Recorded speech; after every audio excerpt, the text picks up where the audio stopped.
શું બનાવી મમ્મી આ? ડુંગળી કારેલાનું એકદમ અલગ જ રીતે ગોળવાળું શાક બનાવ્યું. એમ બિલકુલ કડવું ના લાગે? બિલકુલ કડવું ના લાગે. તું ખાઈને તો ફટાફટ બધું જ ખાઈ લઈએ એવું એટલું મસ્ત ટેસ્ટી બન્યું. કેવી રીતે બનાવ્યું? હેડ શીખવાડ્યું તને એનું. જો કારેલા સમારીને લઈ લીધા, આવી રીતે સમારે ધોઈ દીધા અને પછી એને છોલીએ દીધા.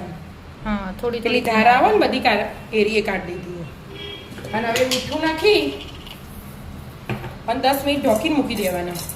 ચમ મીઠું નાખીને? હા, એટલે કડવાશ જતી રહે. એવું મીઠું હોય? નાખીએ ને એટલે આપણે. અને જેટલા કારેલા લીધા ને એટલી ડુંગળી લીધી.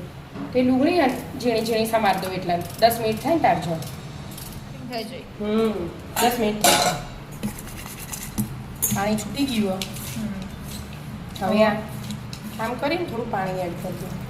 કડવાશ કાઢી નાખું બધું દબાઈને. એટલે આ જે દાણા વાળા હોય ને આ દાણા કાઠા થઈ ગયા બધા નીકળી જાય. બધા નીકળી ગયા? હા, જો નેચોઈને દબાઈને આમ લઈ લીધા. જો હવે નહીં પડતું પાણી. બરાબર. 2 મિનિટ કોરા કરી દેવાના. દાબીને દબાઈ દીધા, કોરા જ છું. હવે તેલ મૂકવાનું. તેલ મૂકો તા.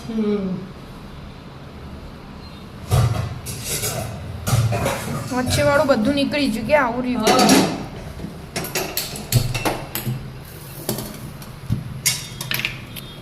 ગરમ થવા દેવાનું તેલને થોડું. તળવાનું ને એટલે થોડું વધારે દેવાનું. ગરમ થવા દો. ગરમ થઈ છે. કારેલા અંદર નાખી દેવાના તેલમાં અને 70% જેવા ચડે ને એવા ચડવી દેવાના. 70 થી 80 આમ એક લાગે ને કે ચડી રહેવા આવે એમ એવા ચડવી જ દેવાના ફટાફટ. હા, એટલાને આપણે મસાલો બનાવી દઈએ. ગોઠિયા લઈ લીધા, તલ લીધા 2 ચમચી અને શેકેલા સિંગ દાણા લીધા અને પીસી દેવાનું કરું એકદમ ઝીણું નહીં કરવાનું. એટલે અવળું ફેવરો ને એટલે બહુ ઝીણું ના થાય. દળાઈ ગયું? હા બેટા, જો દળીશું કકરું. ઊંધું ફેવરીએ ને એટલે કકરું થાય. કચરું દળી દીધું, બહુ ઝીણું નહીં કરવાનું. બરાબર. અને આ તળાઈ છે? હા, એ તળાઈ જ છે. જો આમ ભાગીએ ને એટલે પટલે ભાગી જાય. બરાબર. હવે લઈ લેવાના એના.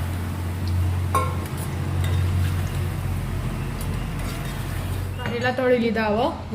લઈ લીધા અને તેલે લઈ લીધું થોડું. બરાબર. તેલ ગરમ જ છે. વઘાર કરવાનો. વઘાર કરજો. થોડીક સ્લાઈડ જ રહી નાખી અંદર. તેલ ગરમ હતું એટલે લથવાઈ થઈ જાય.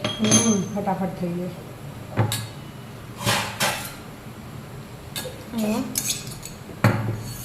જીરું નાખી.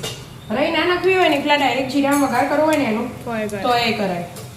અને હિંગ નાખી. વરિયાળી નાખી વઘારમાં. હા, ગેસ ધીમો કરી દીધો અને ડુંગળી એડ કરી દીધી અંદર.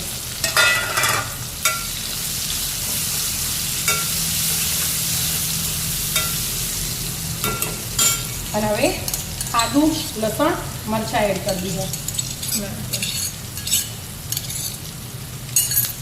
હવે ડુંગળી ચડવા દેવાની. હા, એટલામાં આપણે આ મસાલો બનાવ્યો ને એની તૈયારી કરીએ. એને કાઢી દીધો તો બાઉલમાં. આ મીઠું લીધું હોય સાદું અડધી ચમચી સંચળ. ગરમ મસાલો 1 ચમચી.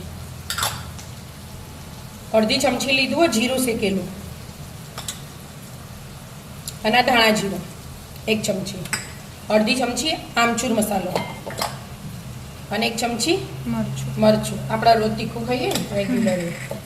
અને ગોળવાળું ગોળી બનાવવાનું ને એનું એટલે ગોળ લઈ લીધો 2 ચમચી સમારીને જીવા અને અંદર ધાણા એડ કરી દીધા. હવે બધું 1 ચમચી તેલ નાખવાનું. થોડું પછી હવે બધું મિક્સ કરી દેવાનું. કરી દો. મિક્સ થઈ છે મસાલો? હા, મસ્ત મિક્સ થઈ ગયો મસાલો. હવે જો ડુંગળી એ ચડી રહેવા આવીએ એમાં થોડી હળદર અને થોડુંક મીઠું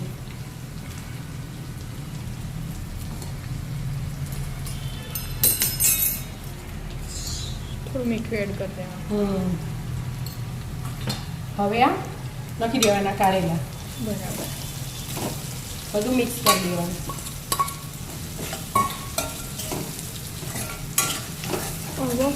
હવે આ મસાલો એડ કરવાનો.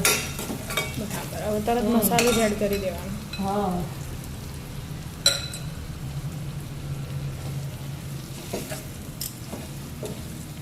પછી 5 મિનિટ ચડવા દેવાનું મસાલાનો. બધું એક રસ થઈ જાય મસ્ત. સારું. ચડવા દો. હા. ઢાંકી દેવાનું. બીજી હવે બેટા જો મસ્ત ચડી છે. કડવું એ ના લાગે એના શાક તો. એવું? હા, ડુંગળી કારેલાનું ગોળ વાળું શાક હા ને એટલે એકદમ મસ્ત લાગે. 2-3 રોટલીઓ ફટાફટ ઉતરી જાય. એવું એમ? આવી જાઓ મિત્રો, ડુંગળી કારેલાનું ગોળ વાળું શાક ખાવા. રાધે રાધે. રાધે રાધે.